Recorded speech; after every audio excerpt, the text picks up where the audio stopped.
Wakey wakey little Forsaken fan. You remember the one time when you saw the name KOOL KILLER appear on your screen and you wondered who the fuck it was, so you started researching who it was? Look no further. I'm about to tell you the whole story on who this guy is, so then you can have full context and be caught up just like me, who used to play the game back in 2012. Let's talk about KOOL KILLER. Oh man, this is going to be probably the most favorite video to make on my channel. Who is KOOL KILLER? That is the question to be asked. KOOL KILLER is an antagonist from an extremely old asymmetrical Roblox horror game. Honestly, one of the first Roblox asymmetrical horror games. So, this is going to be very exciting to talk about. I'm going to be talking about his origin. I'm going to be talking about how his game played out. And yeah, that's pretty much it, as well as some other stuff regarding the game. And let's just get straight into it. So as I said, KOOL KILLER is one of the first asymmetrical horror games created on Roblox by Clone Trooper 1019, also known as Maximum ADHD now. The full name of KOOL KILLER's game is KOOL KILLER 6: The Final Inception. So for a while I actually wondered why it was titled this way, and then I did a little research and I found out. It's titled this way because on Danebo's channel, there were multiple episodes of KOOL KILLER murdering characters from popular memes back in like 2010, 2011, and around the time that this game actually came out, which is kind of funny. There was like Chocolate Rain, there was I think the Star Wars Nunchucks guy or whatever it was called, something like that. The episodes were referring to him as the Viral Killer. The final episode of Viral Killer was episode 5, Kool Aid Man vs. Dramatic Gopher. It for some reason addressed him as Kool Aid Man, even though it was Kool Aid Killer, but you still knew who it was meant to be. So that was episode 5, and the Roblox game The Final Inception is known as episode 6. I figured I'd just go for it. Roblox's KOOL KILLER feels like he has different motives from Danebo's KOOL KILLER, however, because in the original Kool Aid Killer video, KOOL KILLER's motive is to kill anyone who doesn't drink Kool-Aid because he feels forgotten and he wants to send a message. This is his calling card. He feels forgotten, and he's sending a message by killing everyone that doesn't drink Kool-Aid. This implies that people could be safe from KOOL KILLER's slaughter if they strictly drank Kool-Aid. But Roblox's KOOL KILLER seems to just have a bigger thrill killing for the fun of it.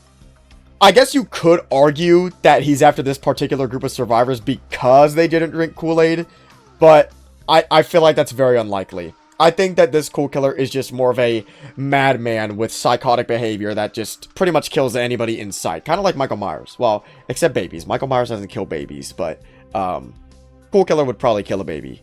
He just seems like that kind of guy. So in the game, when you're sitting in the lobby, you can actually walk around and learn a lot from the game just from visual displays in the lobby. There is one section that you can go into that will show you like all the maps. It'll show you the what the autopilot looks like, or the helicopter that you're supposed to get to near the end of the game. And it for some reason shows you what colors it can arrive in, so that's fun. And then on the front, the main display, you see KOOL KILLER. It shows various 3D displays of him and has all of the weapons that he can be equipped with when you get into the match. Some of these I believe were locked behind Super VIP. I only had KOOL KILLER VIP, so by the 5% chance that someone who knows what those weapons did is in the comments, please let me know, because there's one weapon that I am confused with. KOOL KILLER by default comes equipped with various weapons. He has a chainsaw, a knife, an axe, fists of rage, and a minion staff.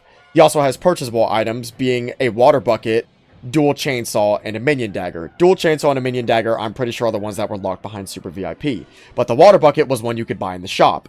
There was also a portrait that was just titled Rage, and it had KOOL KILLER making this angry expression with a fire particle on his torso. But I honestly never understood that either. I don't know if that was another thing that was only obtainable via the Game Pass, or like what could happen. So I'm unsure.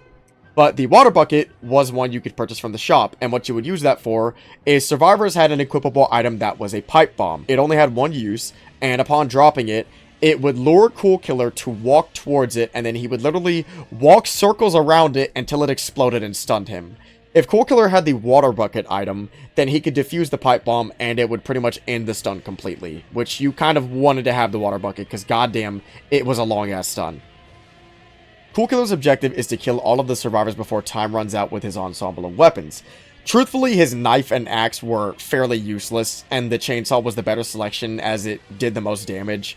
He had struggled to outrun survivors, but Fist of Rage increased your movement speed, so it was your best way to end chases quickly.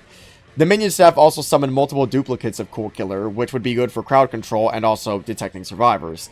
I'm pretty sure it was just like almost an exact reskin of the Roblox zombie staff gear, which meant that his minions had the same detection range of those zombies. Because if survivors were too far, the minions were not going to go after them. But yeah, it pretty much was just like a little zombie staff. I'm unsure to what the minion dagger did. I don't know if the minion dagger had something related to the minion staff. If I was to go on a whim and guess here, I would assume that upon KOOL Killer killing someone with the minion dagger, it turns them into a permanent minion. That's probably a stretch, but again, I never encountered anybody using it, so I don't know. I don't know what it did. But the dual chainsaws, that was an item that was pretty self-explanatory. It was just, he had 2 chainsaws, and I can assume that there was a major damage increase. He had a custom animation for them where he would, like, slide them together. But, yeah, the dual chainsaws didn't really do anything special. The survivor's goal is to outlive the timer and escape via a helicopter that spawns in the map once the timer is up. The heli spawned in specific places for each map, and once it landed, it started a separate timer for players to board it. During this time, dialogue would appear at the top of the screen where it was like referring to survivors getting to the pilot, and then KOOL Killer says, "Oh no you don't," and proceeds to kill the pilot. And it just starts this whole dialogue session while everybody is getting up to the helicopter. And there is a part where Clone Trooper says that he is a sniper, and it does a 3, 2, 1 countdown, to which KOOL Killer gets shot with a sniper. It doesn't actually kill KOOL Killer. It just was meant to briefly stun him momentarily to give survivors some time to board the helicopter. I can't remember if it actually did like a thorough stun or if you could just spam jump and then it was like nothing. I know you took damage, but it didn't kill you. Survivors also have some items that I had said before, one of them being the pipe bomb, that can assist with living longer, such as the skateboard, the pipe bomb, and the sniper. So the skateboard was the cheapest one of the 3. It did well for mobility, but if you fell over, it was time to call it wraps. Because, you know, the skateboard physics, it goes really fast, and if it tips over, then, yeah, you're pretty much done. So, skateboard wasn't the best option, because, yeah, you could use it to get away from KOOL Killer, but it was such a situational item because of how it moved. And, yeah, you had better speed, but that better speed could end up being your downfall. Tortoise in the hare, remember that. The pipe bomb was the most useful one in my opinion and the best one to purchase. It costed like I think 500 points. When you would drop it, KOOL Killer would be lured into it, which would then explode on him and stun him. So he literally like walked towards the bomb, ran circles around it, and then it explodes on him and he gets stunned.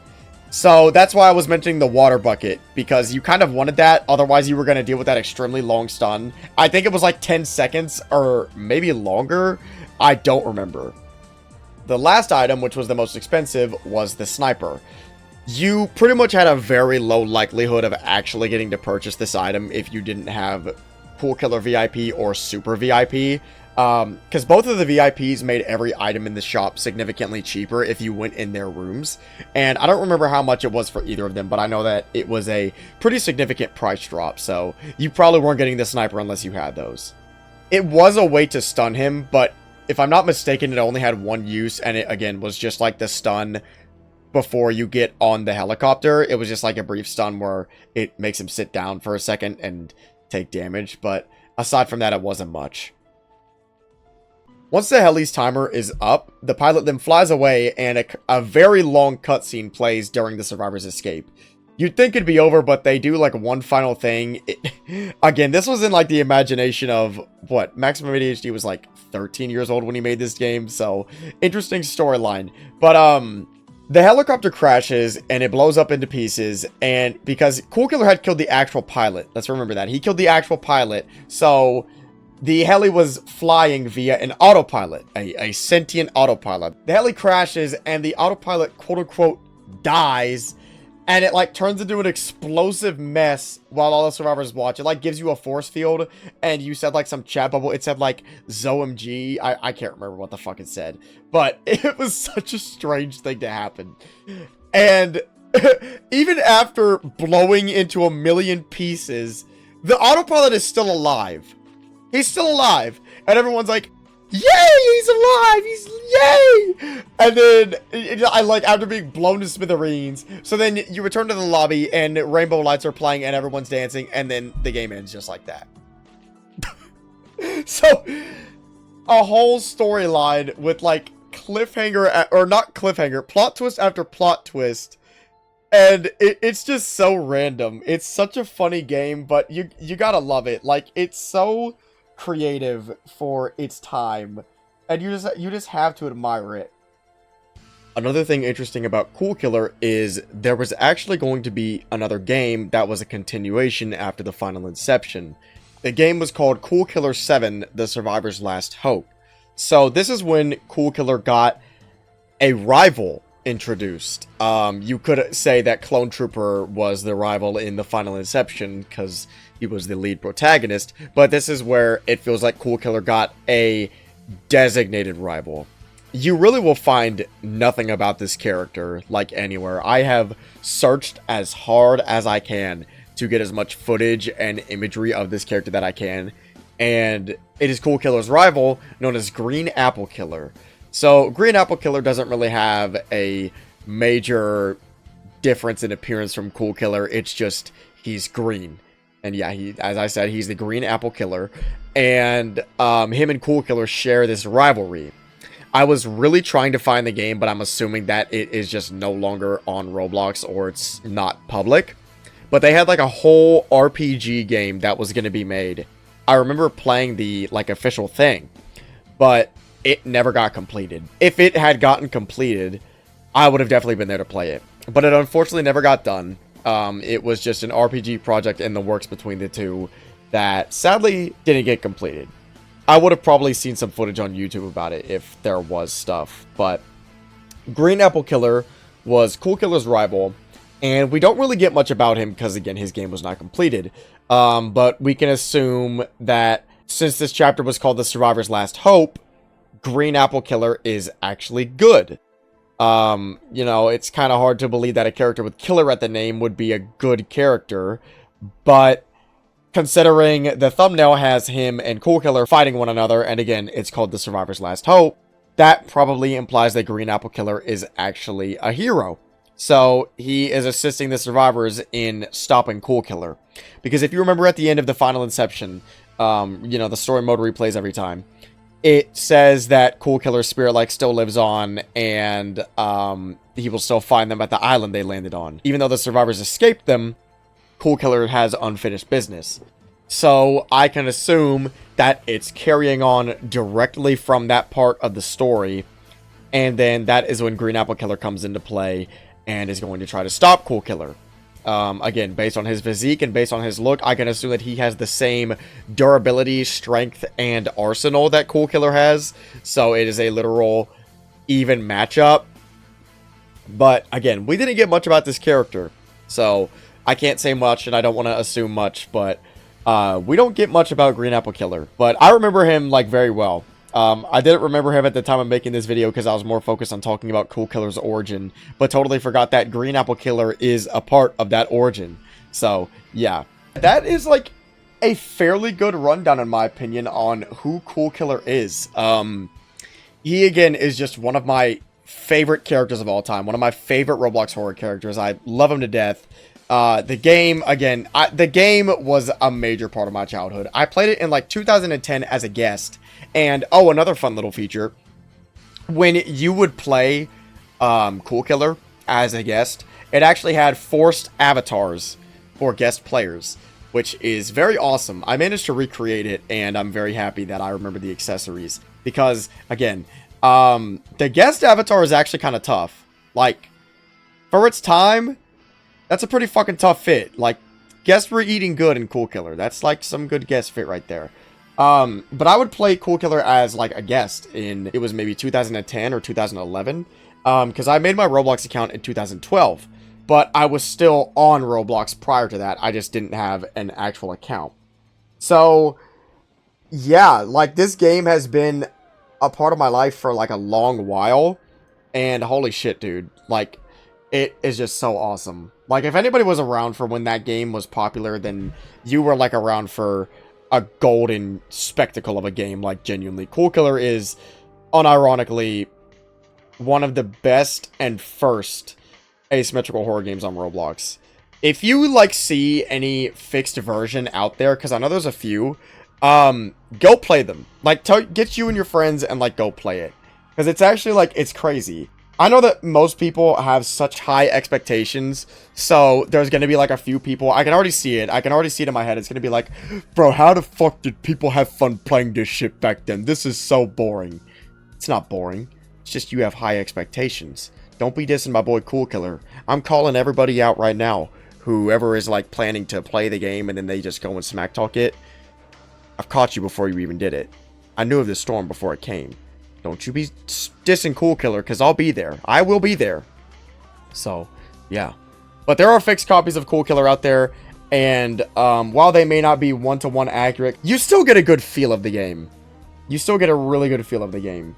So, yeah. It'd be fun to, you know, just see some people show KOOL KILLER some love, because I really feel like after people hearing of his potential inclusion in Forsaken, he just got shat on. Y'all be dissing him for no reason.